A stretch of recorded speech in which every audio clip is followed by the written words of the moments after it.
वालेकुम स्टूडेंट्स आज हमारे पास जो है वो है टॉपिक केमिकल इफ़ेक्ट है ऑफ करंट है।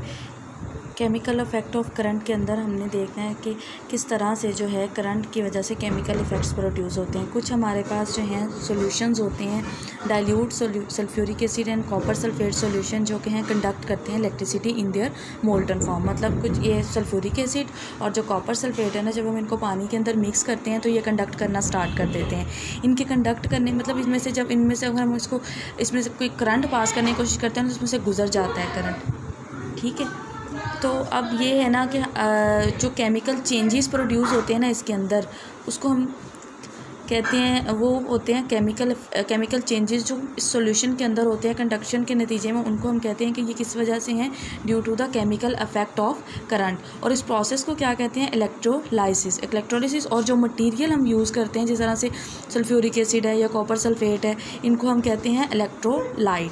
ठीक है, तो ये डिपेंड करता है कि हम कौन सा लिक्विड यूज़ कर रहे हैं, कौन सा मटीरियल यूज़ कर रहे हैं और कितनी हम इलेक्ट्रिसिटी पास कर रहे हैं केमिकल इफ़ेक्ट प्रोड्यूस करने के लिए। तो इसको जो इलेक्ट्रोलाइट कहते हैं। और इसके अलावा जो है इसके अंदर ना हम दो तरह की रॉड डिप करते हैं जो कि करंट को लेके जाती हैं और रिसीव करते हैं। मतलब जो पॉजिटिव और नेगेटिव टर्मिनल होते हैं उनको हम ओवरऑल दोनों को इलेक्ट्रोड कहते हैं। और वो प्लेट जिसके ऊपर पॉजिटिव चार्ज होता है उसको हम एनोड कहते हैं, और वो प्लेट जिसके ऊपर नेगेटिव चार्ज होता है उसको हम कैथोड कहते हैं। ठीक है, अब ये सारा सिस्टम जिस बर्तन के अंदर पड़ा होता है उसको हम क्या कहते हैं, वोल्टामीटर। मतलब जिसके अंदर इलेक्ट्रोड, इलेक्ट्रोलाइट्स वगैरह पड़े होते हैं और जिसमें से करंट पास हो रहा होता है उसको हम क्या मतलब इलेक्ट्रोलिसिस का प्रोसेस हो रहा होता है, उसको हम क्या कहते हैं, वोल्टामीटर। ठीक है, तो हम अब कंसीडर करेंगे electrolysis of copper sulphate. Copper sulphate जो है ये एक इलेक्ट्रोलाइट है। इसमें से इसको जब हम मोल्टन फॉर्म होते हैं, मतलब जब इसको पिघला के या इसको हम क्या करते हैं, इसको डाइल्यूट, इसका सॉल्यूशन लेते हैं, तो क्या होता है, इसमें से करंट जो है वो बहना शुरू हो जाता है। तो इसके अंदर हम वोल्टामीटर, मतलब जो हमारे पास बर्तन है उसके अंदर क्या करेंगे, वो सल्फ्यूरिक कॉपर सल्फेट का सॉल्यूशन लेंगे, डाइल्यूट सॉल्यूशन लेंगे, और एनोड और कैथोड जो हम कंसीडर करेंगे वो दोनों किस चीज़ के बने होंगे, वो दोनों हमने लेने हैं कॉपर के बने हुए। ठीक है, जब हम प्रोसेस स्टार्ट करेंगे तो क्या होगा, हमारे पास जो कॉपर उसके अंदर मौजूद होगा, किसके अंदर मौजूद होगा,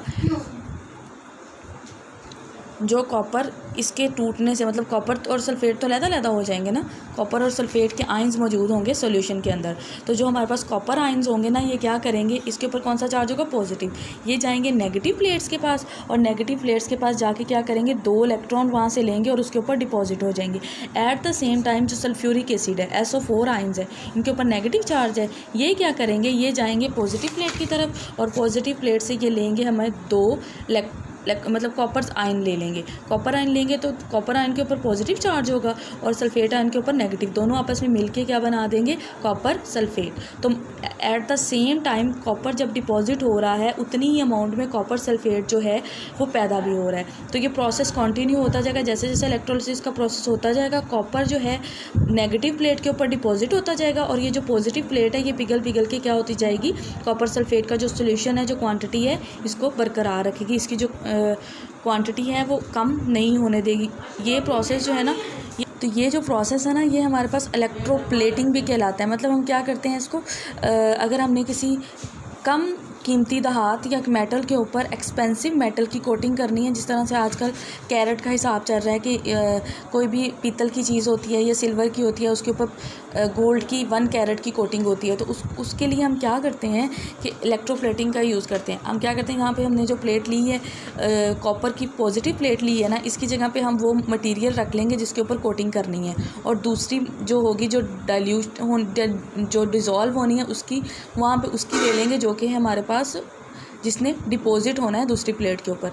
तो इस तरह से हमारे पास एक कम एक्सपेंसिव मेटल के ऊपर एक्सपेंसिव मेटल की कोटिंग हो जाती है, जो कि लॉन्ग लास्टिंग होती है, और ये परमानेंट प्रोसेस होता है। ठीक हो गया, नेक्स्ट टाइम इंशाल्लाह हम को स्टडी करेंगे कल। अल्लाह हाफिज़।